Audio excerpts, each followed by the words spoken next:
taken a look with some sample data at group by ag, group by transform. We've got one operation left, group by.apply. If I told you that group by.ag was all about reducing some number of rows to a single scalar value, you have n rows in your group, you want one row in the result, and group by.transform was about taking n rows in the input and producing n rows, giving a like index result. And I told you that ag operated on a series by series basis, and I told you that transform operated on a series by series basis, despite it having a fast path that does operate on the whole data frame, but merely as a mechanism for performing something a little bit faster. It still fundamentally operates on a series by series basis, column by column basis. Let's think about what apply is. Well, apply is the I'll do whatever you want, however you want, just give me a function, give me a result, and I'll figure out how to stitch it back together. Apply is your last resort if you cannot express the operation in terms of group by.ag or in terms of group by.transform. Let's take a look. Here we have our data frame. Many of the things that I can do with a group by.ag, I can just as easily do with a group by.apply. Let's group this by date, and instead of doing a group by.ag, let's do a group by apply with the sum. And I'll get exactly the same result as if I did at group by.ag with the sum, which is what leads a lot of people to thinking, well, hold on a second, why ag, why apply? I'll just use ag. It's one letter away from egg, and that's a healthy breakfast, and it's fewer things to type. Sounds like a great place for me to get started. Group by.apply is a general approach that makes no presumptions about what the relationship between the input and the output looks like. As a consequence, if you were to actually time a group by.ag and a group by.apply on the same data, you would anticipate seeing a slowdown for the .apply. Here's why.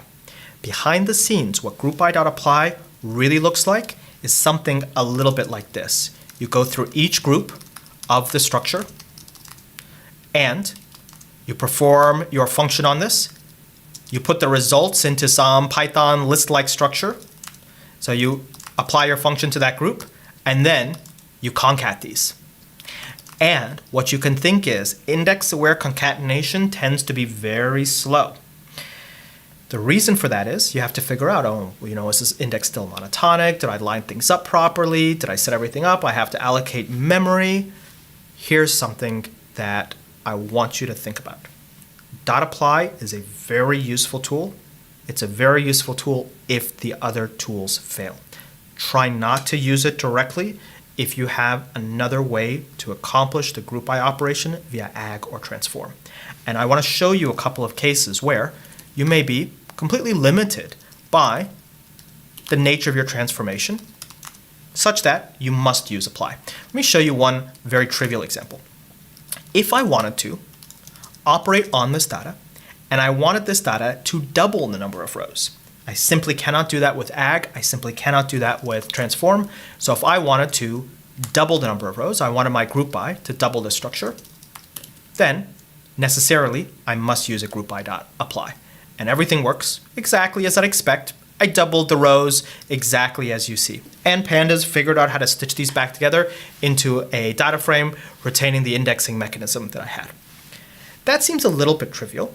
How about something else? What if I wanted the result to operate on a data frame by data frame basis? For example, I wanted to take my volume column and I wanted to perform some operation between that and, say, my signal column. So I wanted to do, say, a weighted average or something like that. I can do that with my group by.apply. Here, you can see this doubling of the time series index is a little bit wonky, and you can think it's motivated by .apply trying to figure out what it wants to do with the result of these individual grouped operations. It's trying to stitch them back together, and it says, you know what, I'm going to do my best to stitch these back together to something coherent. And in this particular case, it gives a redundant layer of an index as a result. And you might say, oh, well then obviously what I want to do is dot values here. And then that way I can make sure that I don't have that extra layer of index. It'll preserve the original index and it'll not add this additional layer of date time. But this gives me an even weirder result what on earth is that? It's a pandas series containing NumPy and D arrays? That's not what I want to do. In order for us to understand how .apply is going to stitch the index back together, we need to have a longer discussion about the index, which we won't have time to do right here, but we will do in a future session. Instead, what we'll focus on is where apply is useful, knowing that we have ag and transform. Simply, .apply is useful in cases where ag and transform do not do what you need them to do.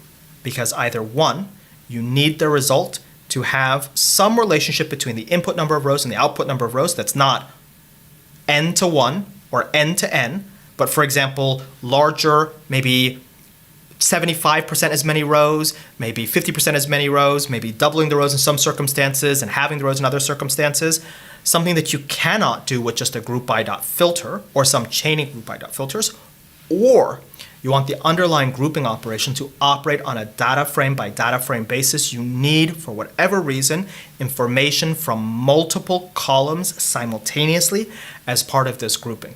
And critically, you're willing to pay the performance cost of the concatenation, the index aligned concatenation, the index aware concatenation, which is a significant performance penalty.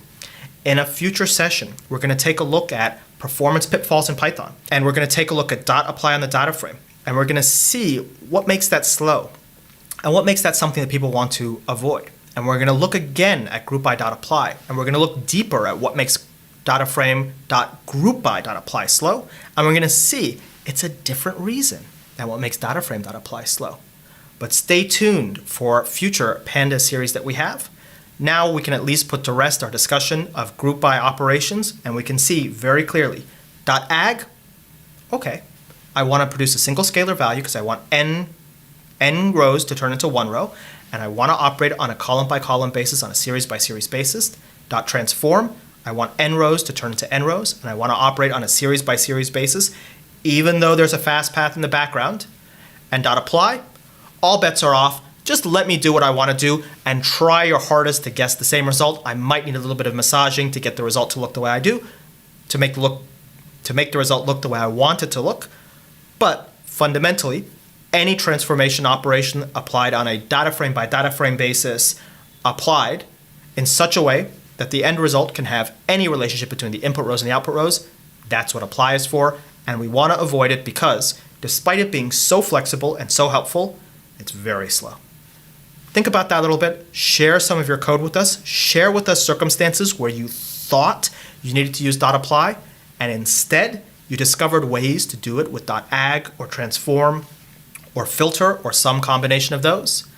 And let's start a conversation about groupby and pandas and why we love groupby and pandas so much and how it helps us solve the problems that we want to solve on our data sets. Stay tuned for future sessions talking about all the nitty-gritty details of performance in pandas. And as always, when you see some crazy sequence of operations on a pandas data frame or some strange API, think, why does this exist? Why is it the way that it is? Was this created for a good reason or a bad reason?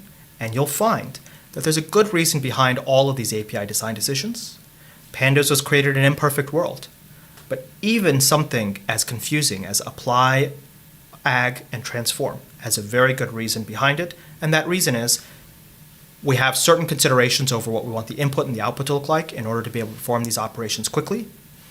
Ag is one, transform is the other, and apply is your safety valve, your escape hatch, if the constraints for ag and transform are insufficient for your use case. Stay tuned for future sessions. I hope you've enjoyed this discussion of group by operations.